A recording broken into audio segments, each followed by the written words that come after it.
नमस्कार साथियों। हाल फिलहाल में संसद में जो है वो नए संसद भवन में महिला आरक्षण बिल पारित हुआ है। तो आप सभी के मन में ये सवाल होगा कि ये क्या है।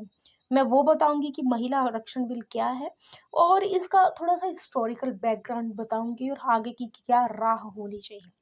महिला आरक्षण बिल 1996 से ही अधर में लटका हुआ है। उस समय एचपी देवगौड़ा सरकार ने 12 सितंबर 1996 को इस बिल को संसद में पेश किया, लेकिन पारित नहीं हो सका। ये बिल 81वां संवैधानिक संशोधन विधेयक के रूप में पेश हुआ था।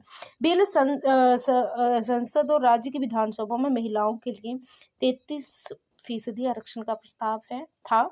इस 33% आरक्षण के भीतर ही अनुसूचित जाति एससी और अनुसूचित जनजाति एसटी के लिए उप आरक्षण का प्रावधान था, लेकिन अन्य पिछड़ा वर्ग के लिए आरक्षण का प्रावधान नहीं था। इस बिल में प्रस्ताव है कि लोकसभा के हर चुनाव के बाद आरक्षित सीटों को रोटेट किया जाना चाहिए। आरक्षित सीटें राज्य केंद्र शासित प्रदेशों के विभिन्न निर्वाचन क्षेत्रों में रोटेशन के जरिए आवंटित की जा सकती हैं और इस संशोधन अधिनियम को लागू होने के बाद 15 साल बाद महिलाओं के लिए आरक्षण खत्म हो जाएगा। यानी कि 15 साल बाद इस पूरे बिल को जो है वो इस पूरे बिल का एनालिसिस किया जाएगा। उसके बाद जो है वो उसके बाद क्या इसमें बदलाव हो सकते हैं उस पर होगा। यदि वो उस समय की सरकार इस पर नहीं कुछ भी करती है तो ये बिल जो है वो खुद ब खुद खत्म हो जाएगा।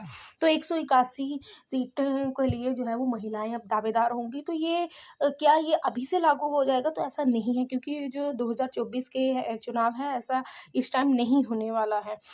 अभी ये इसका लंबा प्रोसीजर है। राष्ट्रपति की मंजूरी के बाद ये कानून बन जाएगा। अगर ये बिल बन जाता है तो 2024 के चुनावों में महिलाओं को 33% आरक्षण मिल जाएगा, यदि राष्ट्रपति की मंजूरी मिल जाती है। अब लोगों के मन में ये सवाल है कि अभी चुनाव आ रहे हैं तो उसको लेकर जो है वो ये चीजें हो रही हैं। तब जो है वो सरकार के द्वारा इस बिल्कुल शासन तंत्र द्वारा लाया गया है।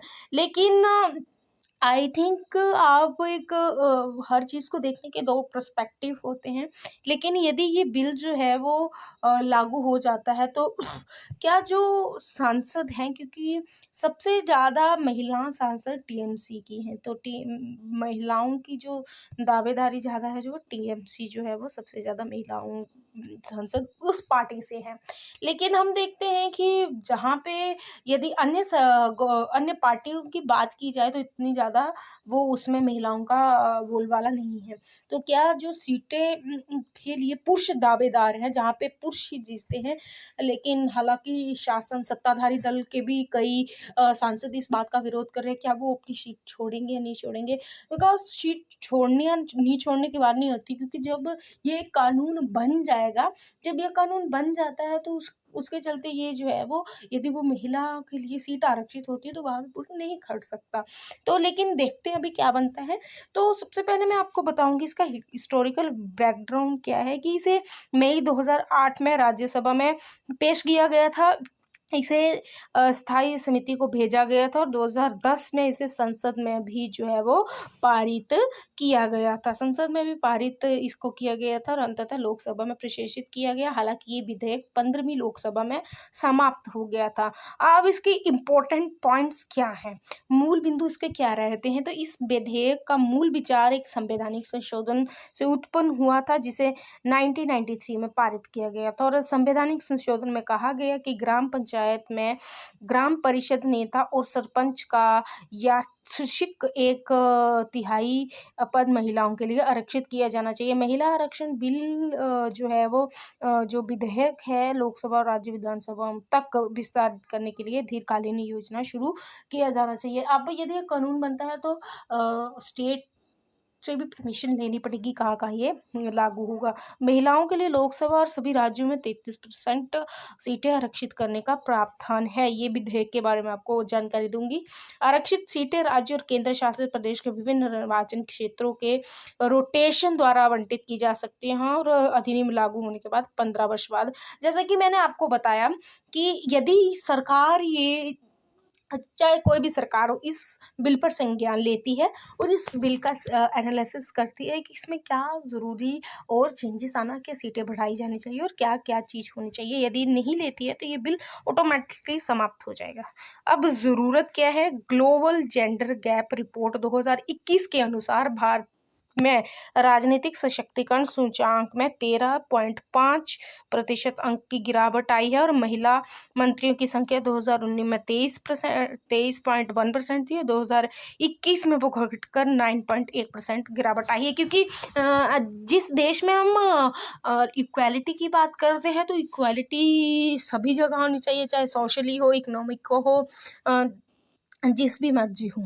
तो ये ज़रूरत भी है, ठीक है। यदि भारत को अपना विकास करना है तो महिलाओं की भागीदारी होना बहुत ज़रूरी है। क्योंकि जैसे हम घर पे बोलते हैं ना कि महिलाओं को कई जो है वो घर की लक्ष्मी होती है महिला, तो जिस प्रकार से वो अगर पढ़ी लिखी होगी तो उसको सब चीज़ों की समझ होगी, तभी आगे बढ़ पाएगा, उसको अवसर मिलेंगे। सरकार के आर्थिक सर्वेक्षण में ये माना गया है कि लोकसभा और राज्य विधानसभा में महिलाओं के प्रतिनिधियों की संख्या बेहद कम है। विभिन्न सर्वे से पता चलता है कि पंचायती राज की महिला प्रतिनिधियों ने गांव में समाज के विकास और समग्र कल्याण में सराहनीय कार्य किया है। जिस प्रकार हम पंचायतों में देखते हैं कि महिलाओं ने बहुत उत्तम कार्य किया है, और इसके चलते जो है वो सेंटर जो अपर के जो चुनाव होते हैं अपर लेवल के, उसमें भी जो है महिलाओं की भागीदारी होना सुनिश्चित है। और विभिन्न चुनौतियों का सामना करना भी पड़ सकता है। चुनौतियों में जो है वो उचित राजनीतिक शिक्षा की कमी, समाज में महिलाओं की कम वित्तीय शक्ति, यौन हिंसा, असुरक्षित ये देखिए ये चीज़ आ जाती है कि जहाँ पुरुष प्रधान समाज है, या यदि कहीं पंचायतों में भी आपने लोकल बॉडीज़ में ये देखा होगा, लोकल सेल्फ गवर्नमेंट में, कि जो स्थानीय सरकारें हैं वहाँ पर प्रधान तो महिला है, पत्नी है एक व्यक्ति की, लेकिन डिसीजन मेकिंग पावर उस प्रधान महिला के पति के हाथ में है। तो ये बहुत बड़ी चुनौती भी है। अब अन्य पुरुष रिश्तेदारों द्वारा पीआरआई में महिलाओं को प्रॉक्सी के रूप में इस्तेमाल करने का और वास्तविक शक्ति का उपयोग करने में जो है प्रचलित है। देखिए ये समस्याएं बहुत हैं और ये समस्याएं आम है, इनको दूर भी किया जा सकता है। देखिए जिस प्रकार हम ये चीज़ कह रहे हैं ना कि प्रोपोगंडा भी है, ये चीज़ है, इट्स नॉट प्रोपोगंडा। सीधी सी बात है कि यदि आप लोग उठेंगे, जगेंगे कि हाँ महिला जीतेगी और डिसीजन मेकिंग पावर भी इसका होगा, वो काम करने वाली है, तो उसे कोई नहीं रोक सकता। इसमें जो है वो आप लोगों की जागरूकता का होना बहुत ज़रूरी है। अब इसकी जो मैंने आपको ज़रूरत भी बता दिया, इसका क्या महत्व इसकी क्या इम्पोर्टेंस है, और इसकी जो है वो क्यों इस बिल को लाया गया और इसका हिस्टोरिकल बैकग्राउंड क्या रहने वाला है। मैंने आपको छोटा-छोटा जो करके जो है वो इस चीज़ के बारे में आपको जो है वो अवगत करवाया है। अब महिलाओं के प्रति जो हम देखते हैं कि जो इसकी ग्लोबल लेवल पे, जैसे हम अमेरिका को ही देख लीजिए, लेकिन भारत की स्थिति गड़बड़ाई है। तो भारत की स्थिति क्यों गड़बड़ाई है, इस पर भी सोचने की भारत को आवश्यकता है।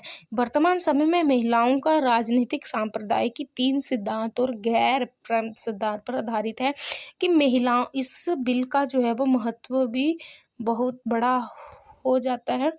तो आगे की राह में भी जो है वो इस बिल को हम इस तरह से देख सकते हैं कि आगे की राह में भी जो है वो ये ऐसा प्रकार, मैंने आपके समक्ष जेंडर इक्वालिटी की बात की, तो इसका जो महत्व है वो भी ये है कि महिलाओं और पुरुषों के बीच समानता और पूर्ण विकास का अधिकार है, और प्रतिनिधित्व, डिसीजन मेकिंग पावर खुद की होनी चाहिए, लैंगिक असमानता नहीं होनी चाहिए। महिलाओं, इसकी कुछ समस्याएं भी हैं, क्योंकि महिलाओं को प्रवेश स्थान पर रखा जाना, उन्हें योग्यता के आधार पर आयोजित करने वाला नहीं माना जाना चाहिए। हर चुनाव में एक न्यूनतावादी के लिए आकर्षण कम हो सकता है।